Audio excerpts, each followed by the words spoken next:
General studies with Anoop के वर्मा। तो देखिए हम लोगों ने नई सीरीज़ प्रैक्टिस सेट जो है स्टार्ट किया है, जिसमें हम कर रहे हैं एसएससी के जो एसएससी का जो ये एग्ज़ाम है, ठीक है। इसमें एसएससी जो है उसके अंतर्गत सीजीएल, सीएचएसएल, एमटीएस, स्टेनोग्राफर, ठीक है, और भी जो ग्रुप डी, ठीक है, ग्रुप डी के जो भी एग्ज़ाम्स होते हैं, इन सभी एग्ज़ाम्स के लिए प्रैक्टिस सेट शुरू किया है, जिसमें हमने अपना फर्स्ट पार्ट कवर कर चुके हैं। तो आज हम जो है उसी का सेकंड पार्ट प्रैक्टिस सेट 2 करने जा रहे हैं। तो चलिए शुरू करते हैं पहले क्वेश्चन के साथ में। तो देखिए आज का हमारा पहला क्वेश्चन है, plant grows on saline water, saline soil, ठीक है, जो आपकी नमकीन पानी है, ये आपको बेसिकली सॉइल ना करके हम इसे सेलाइन वाटर में कह लें, है ना। सेलाइन वाटर में जो प्लांट्स ग्रो होते हैं वो क्या क्या कहलाते हैं, वो कहलाते हैं आपके हेलोफाइट्स, ठीक है, हेलोफाइट्स। और यहाँ पर एक वर्ड दिया हुआ है जीरोफाइट। जीरोफाइट क्या होते हैं, जो डेजर्ट के अंदर जो प्लांट्स होते हैं, ठीक है, जैसे कैक्टस वगैरह हो गया, तो ये क्या होते हैं आपके जीरोफाइट कहलाते हैं। और हाइड्रोफाइट्स वो प्लांट्स होते हैं जिन्हें वाटर की नीड होती है, जिसमें मैक्सिमम अमाउंट ऑफ वाटर की रिक्वायरमेंट रहती है, ठीक है। जहाँ पर भी वर्ड आपको हाइड्रो देखने को मिले वो क्या क्या किससे रिलेटेड है, वाटर से, ठीक है। चलिए फिर देखते हैं next question, the green colour seen in the firework due to the presence of, ठीक है। अब देखिए जो आग लगती है, आग लगाई जाए या जहाँ पर फायर हो, ठीक है, तो अगर जो जब ग्रीन कलर होता है, कलर शो हो रहा है फायर में, तो वो किसकी वजह से होगा, बेरियम की वजह से होगा, ठीक है। और यहाँ पर देखिए सोडियम है, जो सोडियम की वजह से क्या, येलो कलर, जब किसी मटेरियल में येलो सोडियम प्रेजेंट है, जब उसमें आग लगेगी तो उसमें जो फायर होगी उसमें येलोइश कलर शो होगा। जैसे जब ये आग लगती है ना, जैसे आपका ये कैंडल है आपका, ठीक है, तो जो यहाँ पर ये जो फ्लेम निकलती है ना, तो यहाँ पर जो कलर शो होता है ये उसकी बात कर रहे हैं हम, ठीक है। तो ग्रीन कलर बेरियम की वजह से और येलो कलर सोडियम की वजह से, ठीक है। और क्रोमियम और स्ट्रॉन्शियम की वजह से कौन सा कलर, रेड कलर शो होता है, ठीक है। और एक और केमिकल एलिमेंट होता है आपका कॉपर, ठीक है, कॉपर, कॉपर की वजह से कौन सा कलर शो होता है, ब्लू कलर, ठीक है, ब्लू कलर कॉपर की वजह से देखने को मिलता है, ठीक है। अभी हम बेरियम की बात कर रहे थे, तो बेरियम के साथ में एक आपका कंपाउंड एलिमेंट है बेरियम सल्फेट, BaSO4, ठीक है।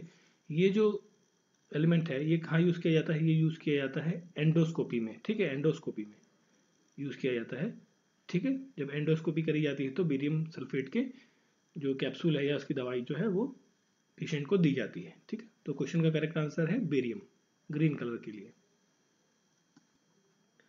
चलिए नेक्स्ट क्वेश्चन है आपका, क्वेश्चन है, इनमें से कौन सा ऐसा एलिमेंट है जो आर्टिफिशियल रिपनिंग की तरह काम करता है। आर्टिफिशियल रिपनिंग मतलब जो पकाने के लिए, है ना, जैसे आपका जो फ्रूट्स होते हैं, ठीक है, उनको जब पकाया जाता है, जैसे मैंगो है, स्पेशली मैंगो, ठीक है, तो मैंगो जो है वो प्लांट से या ट्री से, जो बेसिकली ट्री से जब लिया जाता है तो वो क्या होता है, कच्चा होता है, तो उसको पकाने के लिए एक कंपाउंड का या केमिकल का यूज़ किया जाता है, तो उसे कहते हैं आर्टिफिशियली रिपनिंग, मतलब आर्टिफिशियली उसको पकाना, ठीक है। एक नेचुरली हो गया, टाइम पीरियड के साथ वो पक गया, बट आर्टिफिशियली उसको कम टाइम के अंदर पकाना, उसके लिए यूज़ किया जाता है कैल्शियम कार्बाइड, ठीक है, कैल्शियम कार्बाइड, ठीक, कैल्शियम कार्बाइड यूज़ किया जाता है, ठीक है। और इथाइलिन गैस भी यूज़ की जाती है, क्या यूज़ की जाती है, इथाइलिन गैस भी आर्टिफिशियल रिपेयरिंग की तरह यूज़ की जाती है। और एक और कंपाउंड होता है एसिटालीन, एसिटालीन भी जो है आर्टिफिशियल रिपेयरिंग की तरह यूज़ किया जाता है फ्रूट्स में, ठीक है। तो क्वेश्चन का करेक्ट आंसर है option number C, calcium carbide. चलिए फिर देखते हैं नेक्स्ट क्वेश्चन। इस क्वेश्चन में पूछा गया है कि कोई भी पार्टी, ठीक है, किसी भी सदन में, चाहे आपका पार्लियामेंट हो, ठीक है, या फिर आपका जो विधानसभा है, विधानसभा, ठीक है, तो यहाँ पर, ठीक है, इन जगहों में लीडर ऑफ अपोजिशन बनने के लिए उसको कितनी सीटें चाहिए टोटल की, है ना। तो इसका जो करेक्ट आंसर है वो है ऑप्शन नंबर सी, 10%, ठीक है, 10% सीटें चाहिए किसी भी पार्टी को लीडर ऑफ अपोजिशन बनने के लिए या अपोजिशन पार्टी बनने के लिए, ठीक है। जैसे अभी देखिए अभी जो रिसेंटली है, जिस टाइम मैं ये वीडियो बना रहा हूँ उस टाइम क्या है, 2022 का टर्म चल रहा है और जनवरी का टाइम है, ठीक है। तो इसमें जो है आपके 5 राज्यों में इलेक्शन हो रहे हैं, उत्तराखंड, उत्तर प्रदेश, पंजाब, ठीक है, और गोवा, मणिपुर, ठीक। तो अगर हम उत्तर प्रदेश की बात करें तो उत्तर प्रदेश में लोग जो आपकी विधानसभा की सीटें हैं वो कितनी हैं, 403 है, ठीक है। तो इस 403 का 10%, ठीक, तो बात करें मतलब 40 से 41 सीटें जिस भी पार्टी की होंगी वो पार्टी लीडर ऑफ अपोजिशन या अपोजिशन पार्टी के रूप में खड़ी हो सकती है। ठीक है, अगर जो किसी को नहीं है तो उनमें से जो भी अलग अलग पार्टीज हैं उनमें से जो मैक्सिमम जिसके पास सीट्स होंगी उसको सर्वसम्मति से माना जाता है कि लीडर ऑफ अपोजिशन वो हो सकती है। बट इन जनरली जिसके पास 10% सीट्स हो टोटल सीट्स की। ठीक है, चलिए फिर देखते हैं नेक्स्ट क्वेश्चन है हमारा। The BT cotton is a transgenic crop with gene transfer from. देखिए जो बीटी कॉटन है, बीटी कॉटन मतलब बैसिलस थेरेंजेनेसिस। ठीक है, ये कहा जाता है बैसिलस थेरेंजेनेसिस को बीटी। ठीक है, बीटी कॉटन के अंदर को इस टाइप के जीन जो ट्रांसफर होते हैं वो कहाँ से होते हैं, वो होते हैं बेसिकली कहाँ से, बैक्टीरिया से। तो इस क्वेश्चन का करेक्ट आंसर है बैक्टीरिया। ठीक है, ठीक है, तो जैसे जैसे आपका बीटी कॉटन हो गया उसी तरीके से होता है एक बीटी ब्रिंजल। ठीक है, ब्रिंजल भी होता है। ठीक, और एक बीटी कॉटन जो है आपका, कॉटन की बात हुई तो कॉटन से रिलेटेड एक वो होता है silver fibre, silver fibre revolution देखने को मिला था। ठीक है, किससे रिलेटेड है, सिल्वर फाइबर रिवॉल्यूशन कॉटन से। ठीक है, और जो कॉटन है ये मैक्सिमम कहाँ प्रोड्यूस किया जाता है इंडिया में, महाराष्ट्र और गुजरात में। ठीक है, इन दो राज्यों में मैक्सिमम अमाउंट ऑफ कॉटन जो है वो प्रोड्यूस किया जाता है। ठीक है, फिर देखिए नेक्स्ट क्वेश्चन है हमारा, Rajya Sabha can be dissolve before the expiry of the term. ठीक है, ये पूछा है। तो बेसिकली ये जो राज्यसभा है इसे क्या कहते हैं, council of state, council of state के नाम से भी जाना जाता है। ठीक है, और ये जो है एक परमानेंट हाउस है, परमानेंट हाउस है। ठीक है, अब जब देखिए परमानेंट हाउस है तो ये जाहिर सी बात है, इसमें पूछा कि एक्सपायर कब होती है, डिसॉल्व कब हो सकती है, तो ये क्वेश्चन में गड़बड़ है। तो एक्चुअली इसका जो क्वेश्चन ये होना नहीं चाहिए। तो इस क्वेश्चन का जो करेक्ट आंसर होगा इन ऑप्शंस में से, it can not be dissolve. ठीक है, तो ऑप्शन नंबर डी जो रहेगा वो है इस क्वेश्चन का करेक्ट आंसर। ठीक है, अब ये जो है डिसॉल्व नहीं किया जा सकती। अब बात कर रहे हैं हम राज्यसभा की, तो इसके बारे में जो है कौन सा आर्टिकल बात करता है, आर्टिकल नंबर 80, जो 80 नंबर आर्टिकल है वो काउंसिल ऑफ स्टेट्स के बारे में बात करता है। ठीक है, और इसकी जो सीट्स हैं, और सीट्स के बारे में कहाँ लिखा हुआ है, जो शेड्यूल 4 है, शेड्यूल 4 जो है उसके अंदर इसकी सीट्स के बारे में जानकारी दी गई है। और इसका जो मेंबर बनना है, जो किसी को राज्यसभा का मेंबर बनने के लिए कितनी एज चाहिए, मिनिमम 35 ईयर्स उसकी एज कवर अप कंप्लीट हो जानी चाहिए। ठीक है, और जो वाइस प्रेसिडेंट होते हैं हमारे भारत के, वाइस प्रेसिडेंट उपराष्ट्रपति, वो जो होते हैं वो आपके क्या होते हैं, एक्स ऑफिशियो चेयरमैन होते हैं किसके, राज्यसभा के। ठीक है, और इसके पास जो मैक्सिमम पावर होती है किसके लिए, जो ऑल इंडिया सर्विसेज हैं। ठीक है, जैसे जो एग्जाम्स आपके ऑल इंडिया सर्विसेज वाले होते हैं, जैसे IAS PCS, sorry IAS IPS, इस तरीके के जो एग्जाम्स होते हैं, IFS, ठीक है, फॉरेन सर्विस वाला। तो इस तरीके के जो भी एग्जाम्स होते हैं ऑल इंडिया सर्विसेज वाले, उसके लिए जो है पावर किसके पास होती है, उसकी मैक्सिमम पावर राज्यसभा के पास देखने को मिलती है। ठीक है, और जो राज्यसभा का जो एक मेंबर होगा उसका जो टर्म पीरियड है वो कितने टाइम के लिए रहता है, 6 साल के लिए। ठीक है, और प्रत्येक 2 साल में, ठीक है, ऑन एवरी 2 ईयर 1/3 मेंबर जो है वो क्या होते हैं, मतलब रिटायर हो जाते हैं, उनकी जगह उनका टर्म खत्म हो जाता है, उसकी जगह नए मेंबर्स को चुना जाता है। ठीक है, एवरी सेकेंड ईयर, हर दूसरे साल में 1/3 मेंबर्स। ठीक है, हमारे राज्यसभा के जो मेंबर्स क्या हैं उनकी संख्या कितनी है, वो है 250। ठीक है, जिसमें से 238 तो इलेक्टेड होते हैं और 12 को नॉमिनेट करते हैं, कौन, प्रेसिडेंट। ठीक है, क्लियर। तो इस क्वेश्चन का जो करेक्ट आंसर है, it can not be dissolve because it is a permanent house. चलिए फिर हम बात करते हैं, नेक्स्ट क्वेश्चन है हमारा, which sultan demanded half the crop on the land after measurement as a revenue. ये क्वेश्चन में पूछा गया कि किस सुल्तान ने ये मांग रखी कि भाई जो लैंड है आपका, ठीक है, उस लैंड पर जितनी क्रॉप होगी उसका जो मतलब किसी एक व्यक्ति के, एक पर्सन की जो भी लैंड है उसकी आधी, लैंड पर जितनी भी क्रॉप होगी उसकी आधी जो क्रॉप है वो सुल्तान को दी जाएगी। ठीक है, ऐसा कर के रूप में, रेवेन्यू के रूप में, कर के रूप में दी जाएगी। ठीक है, ये बात किस सुल्तान ने कही थी, ये कही थी अलाउद्दीन खिलजी ने। ठीक है, अलाउद्दीन खिलजी। ठीक है, और अलाउद्दीन खिलजी को क्या कहते हैं, सेकंड सिकंदर भी कहते हैं, द्वितीय सिकंदर। ठीक है, और इसके टाइम पर, अलाउद्दीन खिलजी के टाइम पर ही जो मंगोल है, मंगोल मंगोलियंस ने जो है मैक्सिमम क्या किए, अटैक किए भारत के ऊपर। मंगोल ने भारत के ऊपर कई सारे अटैक्स किए थे अलाउद्दीन खिलजी के टाइम पीरियड पे, ठीक है। और जो अलाउद्दीन खिलजी है, इसका जो असली नाम है वो है अली गुरशब दीन, ठीक है। अली गुरशब इसका जो है ओरिजिनल नेम है, ठीक। अब हम बात करते हैं, यहाँ पर देखिए नाम दिया हुआ है मोहम्मद बिन तुगलक, ठीक है। मोहम्मद बिन तुगलक जो है इसे क्या कहते हैं, वाइजेस्ट फूल के नाम से जाना जाता है। कौन से नाम से, वाइजेस्ट फूल, ठीक है। क्योंकि इसने कई सारे ऐसे काम किए जिसकी वजह से इसे वाइजेस्ट फूल कहा जाता है, ठीक है। क्योंकि जैसे उसमें से जो इसने काम किया जिसकी वजह से इसका नाम पड़ा वाइजेस्ट फूल, वो है जैसे इसने कैपिटल जो थी इसकी दिल्ली, दिल्ली की कैपिटल इसने दौलताबाद शिफ्ट करी, दौलताबाद, ठीक है, दौलताबाद में शिफ्ट करी। अब दौलताबाद कहाँ है आपका, दक्षिण भारत की तरफ, ठीक है, मध्य भारत में है, ताकि वो अपना दक्षिण भारत में भी अपना साम्राज्य स्थापित कर सके अच्छे से, इस वजह से उसने दिल्ली से कैपिटल शिफ्ट की, ठीक है। और इसने डबल टैक्स लगाया कहाँ पर, द्वाब में, ठीक है, डबल टैक्सेशन कर दिया द्वाब में। अब द्वाब कौन सा एरिया, द्वाब आपका जो प्रयागराज का इलाका है, गंगा यमुना के बीच का इलाका, वो आपका द्वाब कहलाता है, ठीक है। वहाँ पर क्या डबल टैक्सेशन शुरू कर दिया इसने, ठीक है। और टोकन करेंसी इशू करी, टोकन करेंसी ऐसी इशू करी कि भाई जो लोग थे वहाँ पर, जो जनता थी, उन्होंने घर में ही अपने कॉइन्स और जो करेंसी पैसे हैं वो घर में ही छापने शुरू कर दिए, जिससे क्या है सरकार को क्या है घाटे शुरू हो गए, एक तरीके से फेक करेंसीज है ना। बट वो फेक नहीं थी, क्योंकि उसमें कोई ऐसा कुछ सिंबॉलिक था नहीं कि भाई खाली वो सरकार या जो सुल्तान है वही छाप सकते हैं, वो कोई भी लोग घर पे भी छापने लग गए उस तरीके के सिक्कों को, ठीक है। और एक और मेजर कारण था इराक का अटैक, इराक पर अटैक, ठीक है, इराक पर अटैक। तो ये सब कई सारे कारण थे जिसकी वजह से मोहम्मद बिन तुगलक को क्या कहा जाता है, वाइजेस्ट फूल, ठीक है। अब देखिए यहाँ पर एक नाम है बलबन का, है ना। तो बलबन जो है चालीसा ग्रुप का मेंबर था, किसका, चालीसा ग्रुप का मेंबर था, ठीक है। और इसने की एक इम्पॉर्टेंट पॉलिसी थी, उस पॉलिसी को कहते हैं ब्लड एंड आयरन पॉलिसी, ठीक है। और यहाँ पर एक नाम दिया हुआ इल्तुतमिश जो है वो था रियल फाउंडर ऑफ दिल्ली का, जो दिल्ली सल्तनत शुरू हुई उसका क्या था, रियल फाउंडर था दिल्ली का, ठीक है।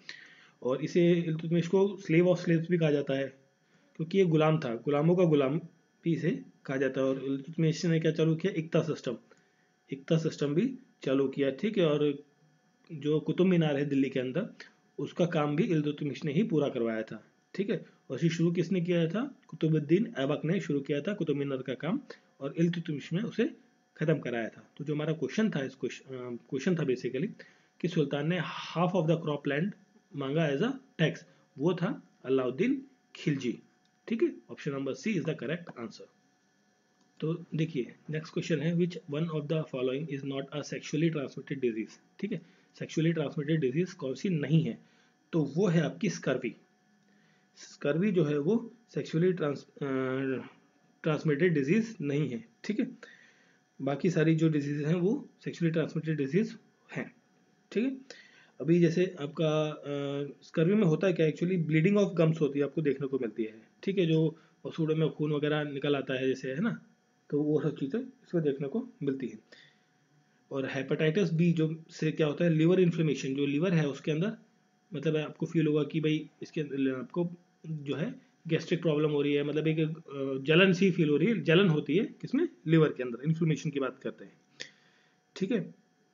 और गोनोरिया, ये जो आपका बीमारी है इसमें क्या है, इसे कहते हैं नाइसरिया गोनोरिया, ठीक है। तो ये जो आपका गोनोरिया है, ये क्या है बेसिकली आपका सेक्सुअली ट्रांसमिटेड डिजीज है, ठीक है। और किसकी वजह से होता है, बैक्टीरिया की वजह से होता है, ये बैक्टीरिया की वजह से होता है। और जिसकी वजह से क्या होता है, इनफर्टिलिटी भी हो सकती है, ठीक है। जो वुमेन्स में स्पेशली जो बच्चा पैदा होता है, या मतलब बर्थ होती है बच्चे की, तो वो प्रेग्नेंट नहीं होंगी, इसकी वजह से हो सकता है ये चांसेस, ठीक है।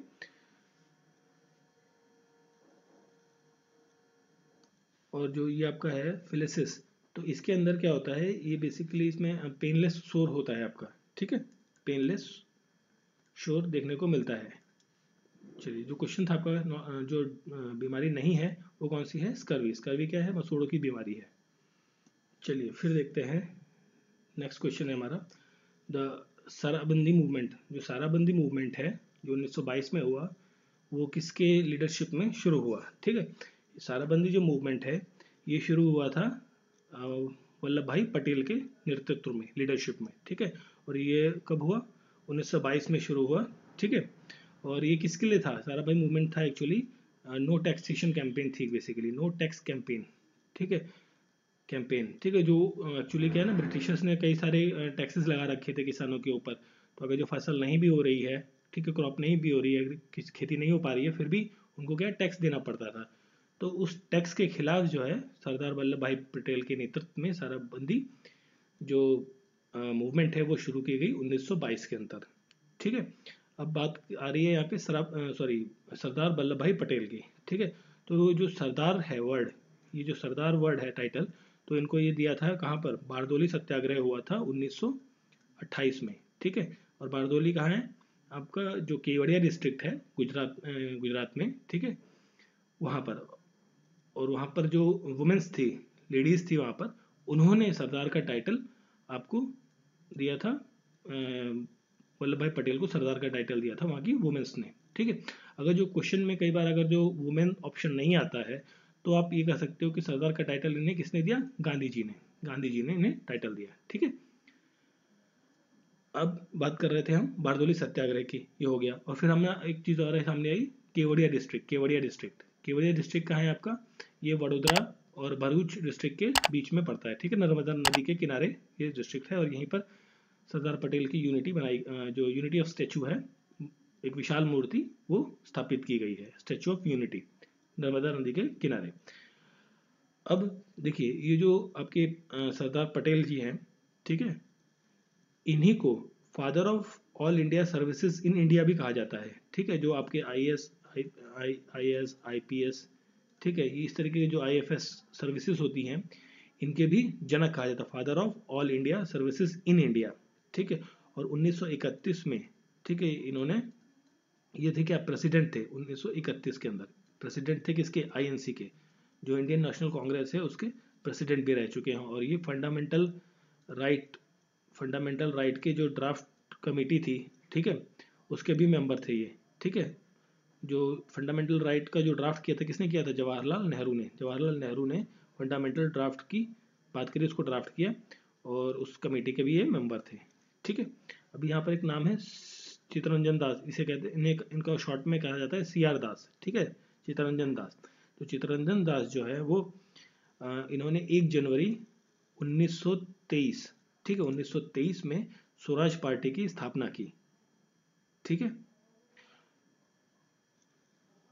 ओके, और स्वराज पार्टी की स्थापना की। ठीक है, और फिर हम बात करते हैं राजेंद्र प्रसाद जी की। राजेंद्र प्रसाद क्या है? भारत के पहले जो है प्रेसिडेंट है, राष्ट्रपति है, प्रथम राष्ट्रपति जो है वो डॉक्टर राजेंद्र प्रसाद हैं। ठीक है, और इनकी एक फेमस बुक है इंडिया डिवाइडेड। ठीक है, इंडिया डिवाइडेड नाम की एक बुक है, और इन्हें राजेंद्र प्रसाद जी को गांधी ऑफ बिहार भी कहा जाता है। गांधी ऑफ बिहार के नाम से भी इन्हें जाना जाता है। ठीक है, और लाला लाजपत राय, इनकी जो, ये पंजाब से संबंधित एक लीडर है, और इनकी एक वो थी, अखबार आता था पंजाब केसरी के नाम से। ठीक है, पंजाब केसरी का टाइटल भी इन्हें मिला है, और शेरे पंजाब का टाइटल भी इन्हें दिया गया है। अभी हम बात कर रहे थे वल्लभ भाई पटेल की, तो इनके बारे में एक दो और इन्फॉर्मेशन है कि जो 31 अक्टूबर है, ठीक है, उसे यूनिटी दिवस के, एकता दिवस के रूप में मनाया जाता है। ठीक है, और इन्हीं को बिस्मार्क ऑफ इंडिया भी कहा जाता है। बिस्मार्क ऑफ इंडिया, बिस्मार्क किस लिए कहा जाता है? क्योंकि जब भारत हमारा आज़ाद हुआ था, उस टाइम पर बहुत सारे रजवाड़े इधर उधर थे, ठीक है, नवाब थे, अवध था, सबको क्या है, इनको कंबाइंड करने का काम, सबको एक साथ लेकर एक पूरा देश बनाने का काम जो था, एक बहुत बहुत ही महत्वपूर्ण काम, वो सरदार वल्लभ भाई पटेल के द्वारा किया गया है। ठीक है, तो इसलिए इन्हें बिस्मार्क ऑफ इंडिया भी कहा जाता है। ठीक है, तो जो क्वेश्चन था आपका साराबंदी मूवमेंट, उसके लीडर कौन थे? सरदार वल्लभ भाई पटेल। चलिए फिर देखते हैं next question, name the western most point of India. देखिए, western most point of India आपका, जैसे एक ट्रायंगल फॉर्मेट में हम बना लें इंडिया को, तो इस तरीके से हमारा देश है, ठीक है। इधर जम्मू कश्मीर है, ये आपका अरुणाचल प्रदेश का एरिया है, ये इधर गुजरात का एरिया है, ये इधर तमिलनाडु और केरला का पॉइंट है, ठीक है। और यहाँ पर क्या है आपका अंडमान एंड निकोबार आइलैंड्स हैं, ठीक है।